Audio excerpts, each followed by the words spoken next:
अध्यक्ष महोदय, एक अंतर्मुख होऊन मात्र विचार करावा लागतो की एकीकडे आपण नारी शक्ती वंदन विधेयकाच्या अंमलबजावणीची चर्चा करतो आणि त्याच वेळी आपल्याच देशामध्ये बेटी बचाव बेटी पढाव हे अभियान राबवावं लागतं।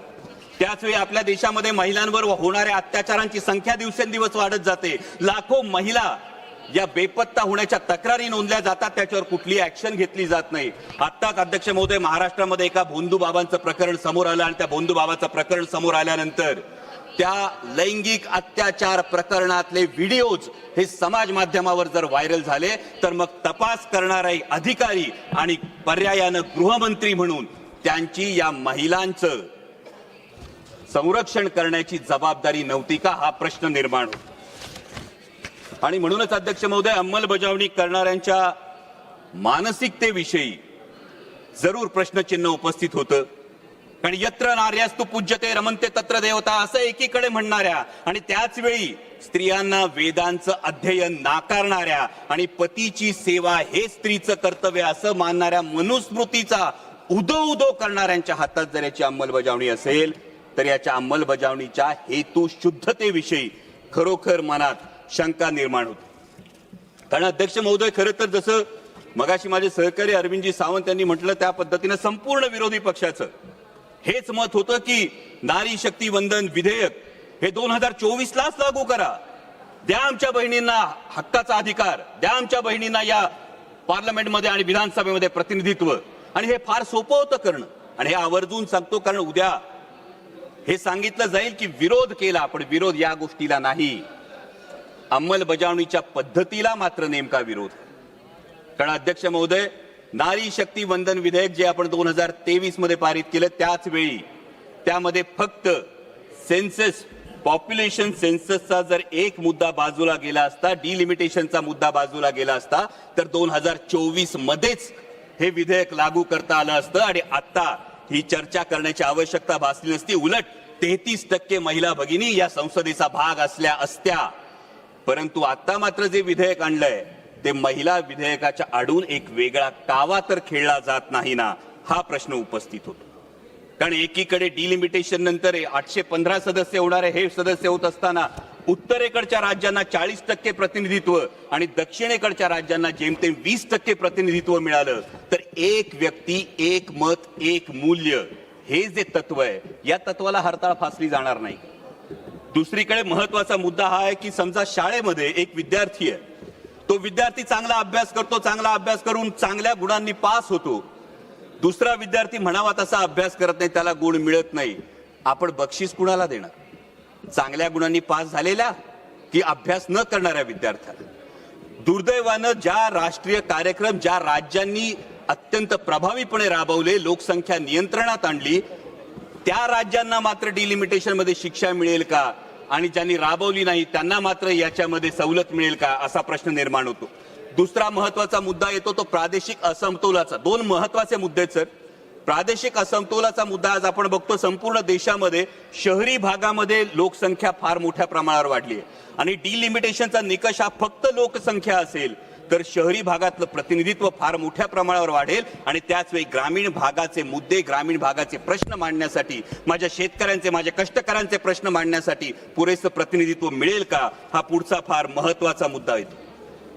त्यानंतर जेव्हा 815 सदस्य होतील अध्यक्ष महोदय, तेव्हा या 815 सदस्यांना आज या सभागृहामध्ये अनेक सदस्य असे आहेत की ज्यांना हा प्रश्न आहे की माझा प्रश्न काळात कधी लागणार। त्यांना अनेकदा हा प्रश्न पडतो की 0 आवर मध्ये मी जी 2 मध्ये सर 0 आवर मध्ये मी मुद्दा मांडतो त्याचा मला ट्रेजरी बेंच कडून लिखित उत्तर येत नाही, मला जो खासदार निधी मिळतो तो केवळ 5 कोटी रुपयांचा मिळतो, 24 लाख लोकसंख्या असते, म्हणजे रुमाल दिला आणि कोर्ट शिवायला सांगितलं अशी परिस्थिती आहे। माननीय स्पीकर, त्यामुळे या डिलिमिटेशनच्या विषयी जवाब देने के लिए कहा सर, कंक्लूड कर रहा हूं सर। त्यामुळे या डिलिमिटेशन विषयी पारदर्शकता आणि सुस्पष्टता असणं हे अत्यंत आवश्यक आहे, जेणेकरून कुणावरही अन्याय होणार नाही। आणि त्याच वेळी जे माझे मित्रपक्षातले साथीदारांना फक्त एक सल्ला देऊ इच्छितो की काही लोकांचा इतिहास असा असतो की ज्यांच्या वेळी असं म्हटलं जातं ऐसा कोई सगा नाही जिसे इन्होंने ठगा नाही. त्यामुळे यावर मतदान करताना याचा आपण जरूर भान ठेवाल अशी अपेक्षा व्यक्त करतो. आणि महिला विधेयकाला मुळीच विरोध नाही, परंतु डिलिमिटेशनच्या बाबतीत पारदर्शकता आणि सुस्पष्टता असायला हवी. आणि हा प्रवास खरं तर सोपा नव्हता. हा प्रवास काल परवाचा नाही, हा अनेक वर्षांचा प्रवास आहे. आणि यावर बोलताना मुद्दाम आज डोक्यावर फुले पगडी घालून आलेलो आहे. कारण जेव्हा देशात ढोल गवार शूद्र नारी सब ताडन के अधिकारी हे ब्रह्मवाक्य मानलं जात होतं, त्याचं पालन होत होतं, त्यावेळी महिलांसाठी स्त्रियांसाठी शिक्षणाची दारं खुली करणारे जब कोई समाज सुधारणा असेल उसके बीच से आप नहीं जाएंगे. समाज सुधारणा असेल, स्त्री सुधारणा असेल, स्त्री शिक्षण अभी भी मैं सभी सदस्यों से एक मिनट सभी माननीय सदस्यों से कहना चाहता हूं कि जब कोई माननीय सदस्य अगर बोल रहे हैं उनके और चेयर के बीच से क्रॉस करके मत जाएं. ये माननीय उस सदस्य की और चेयर सभी सदस्य. धन्यवाद अध्यक्ष महोदय. आज या ऐतिहासिक क्षणी बोलताना मुद्दाम डोक्यावर फुले पगडी घालून उभा आहे बोलायला. कारण जेव्हा या देशामध्ये ढोल गंवार शूद्र पशु नारी सब ताडन के अधिकारी हे ब्रह्मवाक्य मानलं जात होतं, त्याचं पालन होत होतं, तेव्हा स्त्री स्वातंत्र्याचा स्त्री शिक्षणाचा पुरस्कार करणारे पहिले समाज सुधारक कोण होते तर ते महात्मा ज्योतिराव फुले होते. जेव्हा पूर्ण चेहरा झाकला जाईल असा घुंगट ओढून चूल आणि मूल यापर्यंतच महिलेला राखून ठेवलं जात होतं, तिला बंधनात ठेवलं जात होतं, माणूस म्हणून सुद्धा जगण्याचा अधिकार नाकारला जात होता, तेव्हा ज्यांनी उंबरठा ओलांडला, शेणगारा सोसला, पण स्त्रीला अक्षरांची ओळख करून दिली, तिला तिच्या स्त्रीत्वाची जाणीव करून दिली, त्या क्रांतिज्योती सावित्रीबाई फुले. या फुले दाम्पत्याचं फार मोठं योगदान या संपूर्ण प्रवासात आहे. आणि आज नारी शक्ती वंदन अधिनियमाच्या अंमलबजावणीची चर्चा करत असताना महात्मा ज्योतिराव फुले आणि क्रांतिज्योती सावित्रीबाई फुले यांना अभिवादन करणं आपणा सर्वांचं कर्तव्य आहे. आणि त्याच वेळी त्यांच्या द्विजन्म शताब्दी वर्षातही अजूनही त्यांना भारतरत्न पुरस्कार आपण देऊ शकलो नाही, हे देशाचं दुर्दैव आहे. अध्यक्ष महोदय, महात्मा ज्योतिराव फुले तथागत भगवान गौतम बुद्ध आणि संत कबीर यांना गुरुस्थानी मानणाऱ्या डॉक्टर बाबासाहेब आंबेडकरांनी जे इंग्लंड अमेरिकेला जमलं नाही ना ते करून दाखवलं. संविधानाच्या अंमलबजावणीपासून पहिल्या दिवसापासून हा महिलांना मतदानाचा अधिकार दिला. आणि ही नररत्न ज्या महाराष्ट्रात जन्मली त्या महाराष्ट्राचा मी मावळा आहे. ज्या महाराष्ट्रात एक फार मोठा मातृत्वाचा, नेतृत्वाचा आणि कर्तृत्वाचा वसाडी वारसा आहे.